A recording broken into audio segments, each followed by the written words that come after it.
ये हैं, these are few transactions of accounting equation, important transaction, how we will treat it, right.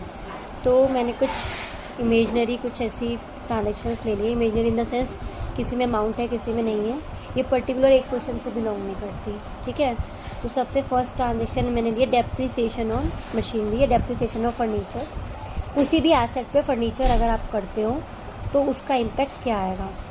सबसे पहले तो कैलकुलेशन देखो, जो भी आपका फर्नीचर, जो भी एसेट होगी उस पर आपको लगानी है रेट, क्वेश्चन में जो दी होगी, और इनटू लगाना है month upon 12।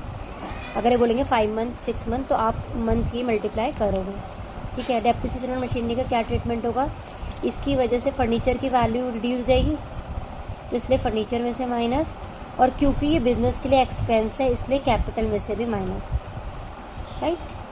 Rent due but not yet paid, due है पर पे नहीं किया, तो ये हमारा क्या है, ये हमारा है आउटस्टैंडिंग एक्सपेंसेस। ये मेरे इसी बार के एक्सपेंस है बट मैंने पे नहीं किए हैं, तो क्या ट्रीटमेंट होगा, मेरा कैपिटल में से माइनस हो जाएगा। कैपिटल में से क्यों माइनस कर रहे हैं, क्योंकि इसी बार के एक्सपेंस कैपिटल में से ही माइनस होता है, लेकिन कैश में से नहीं होगा क्योंकि अभी पे नहीं करा। तो मेरे सिर पर एक लायबिलिटी है कि मुझे पे करना है, तो मेरा लायबिलिटी में एक न्यू कॉलम ओपन हो जाएगा, उसमें जाके ये ऐड हो जाएगा आउटस्टैंडिंग रेंट। जो भी आउटस्टैंडिंग होगा, रेंट होगा तो रेंट, जो भी एक्सपेंस होगा। फिर है गुड्स डिस्ट्रॉयड बाय फायर। अब देखो, अगर गुड्स डिस्ट्रॉय हुई हैं तो गुड्स तो कम हुई हैं, तो आपको क्या करना है, स्टॉक में से ये माइनस कर देना है, और क्योंकि फायर की वजह से आपको लॉस हो गया है इसलिए कैपिटल में से भी माइनस हो जाएगा। डिस्काउंट रिसीव, अगर आपका क्रेडिटर है 18,000 का, अब डिस्काउंट रिसीव के नेम से नहीं आएगा, वो आपका आएगा किसी और नेम से। फॉर एग्जांपल आपका 18,000 का क्रेडिटर था, 18,000 का आपका सपोज क्रेडिटर था, and we are paying 17,000 full 100 in full settlement, language ऐसी दी होगी, ठीक है। मतलब हमारे पास से 17,500 जा रहे हैं और उसका पूरा अकाउंट सेटल्ड हो रहा है, we are not going to pay further.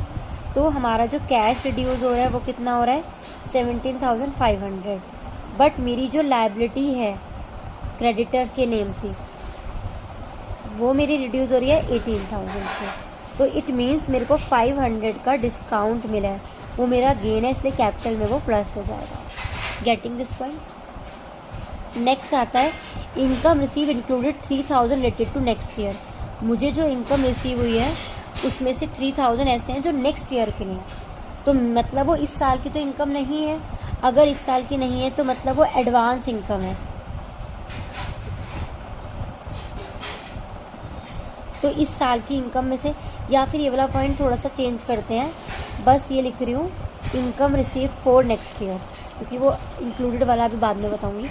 अगर आपने नेक्स्ट ईयर के लिए रिसीव करा है तो एक तो आपका कैश इंक्रीज़ हो गया, लेकिन क्योंकि वो इस साल की नहीं है इसलिए वो कैपिटल में नहीं जाएगी, इनफैक्ट वो मेरी एक लायबिलिटी क्रिएट हो जाएगी क्योंकि मुझे उसके लिए काम करना होगा। तो लायबिलिटी में एक न्यू कॉलम ऐड हो जाएगा एडवांस इनकम के नेम से, ठीक है। यहाँ तक क्लियर है। इंश्योरेंस पेड इन एडवांस, आपने एडवांस में पे कर दिया होता है तो उसे बोलते हैं हम प्रीपेड। अगर हम कुछ एडवांस में पे करते हैं तो वो हमारे लिए एसेट होती है ना, कि उसका बेनिफिट हमें बाद में मिलेगा, तो एसेट में एक न्यू कॉलम ओपन हो जाएगा, और क्योंकि मैंने पे करा है तो मेरा कैश रिड्यूस हो जाएगा, तो कैश में से माइनस। अगर ये कहते हैं थ्रू चेक किया है तो कैश की जगह बैंक में से माइनस हो जाएगा, ठीक है।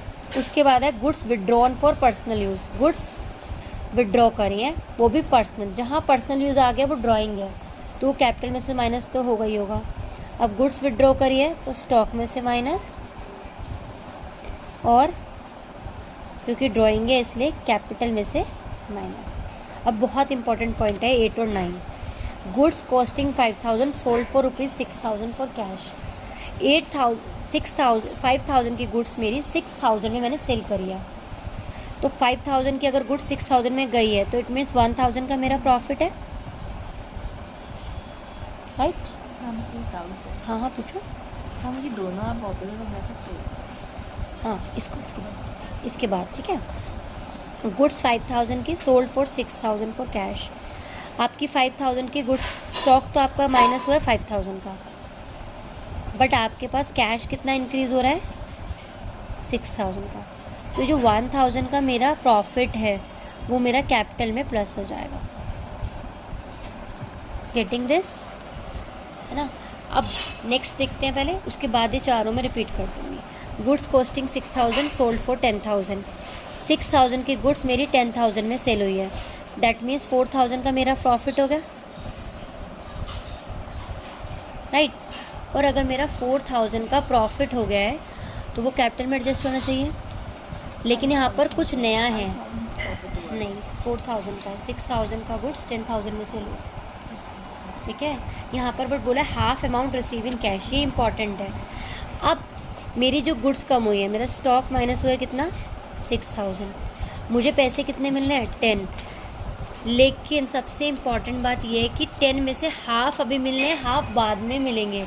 तो कैश में प्लस हो जाएगा 5000, और जो बाद में मिलेंगे वो मेरे डेटर्स एसेट में ही, उसमें प्लस हो जाएंगे 5000। और जो प्रॉफिट है वो मेरा कैपिटल में प्लस होगा 4000। द मोस्ट इम्पॉर्टेंट एडजस्टमेंट, 6000 की गुड्स मेरी 10000 में सेल हुई है, ठीक है।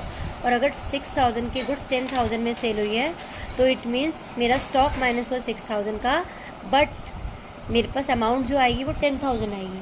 अब 10 में से 5000 तो मुझे रिसीव हो रहे हैं, एंड 5000 मेरे को फ्यूचर में रिसीव होंगे, इसलिए मेरे डेटर में प्लस हो गए, और ये जो प्रॉफिट हुआ है वो मेरा कैपिटल में प्लस हो जाएगा। क्लियर है। अब ये इंश्योरेंस पेड इन एडवांस वाला पॉइंट में डाउट था। तो इंश्योरेंस अगर आपने पहले से पे कर दिया, पहली बार पे करा है, तो कैश या बैंक में से माइनस हो जाएगा।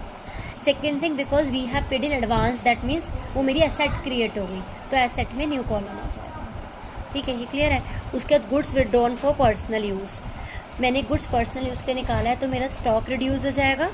साथ ही साथ में मेरी, क्योंकि मैंने पर्सनल यूज़ है मतलब कैपिटल को कम कर दिया है ड्राइंग से वो, इसलिए वो कैपिटल में से भी माइनस जाएगा। नेक्स्ट पे आ जाए। कैपिटल में प्लस चला जाएगा 10 लाख, है ना। कैश में प्लस हो जाएगा 2 लाख, मशीनरी में 3 लाख, और स्टॉक में 2 लाख। ये तीनों ही आपकी क्या है, एसेट, और इन तीनों का टोटल कैपिटल। जब कैपिटल होगा तो हमारे दोनों की साइड प्लस और माइनस दोनों मतलब बिजनेस इसमें में अगर बिजनेस शुरू करा तो किस business, चीज़ के लिए बोल रहे हैं आप? इस वाले starting- ट्रांजेक्शन में नहीं, वो आप बस को इतना ही समझो अभी, क्योंकि हमने आगे का नहीं पढ़ा कि कैपिटल में प्लस, कैपिटल में माइनस, ठीक है। जो कैपिटल अमाउंट होगी ना उसका परसेंट निकालेंगे, उसमें प्लस, उसमें और इसका कोई- average का मतलब क्या हाँ? है? Average का मतलब इतने परसेंट से, जैसे 1 लाख का 10%, 1 लाख इंटू 10,000। ये बस मैं ख़त्म कर रही हूँ,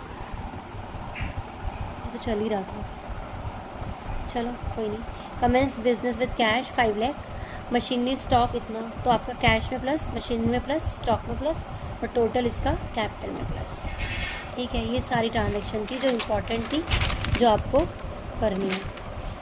ये वो ट्रांजैक्शन है जहाँ पर आपको डाउट आएगा, बाकी तो क्वेश्चन सारे हैं ही, फॉर्मेट आपने कर ही लिया था, तो इसके अकॉर्डिंग आप सॉल्व करो, ठीक है। Thank you.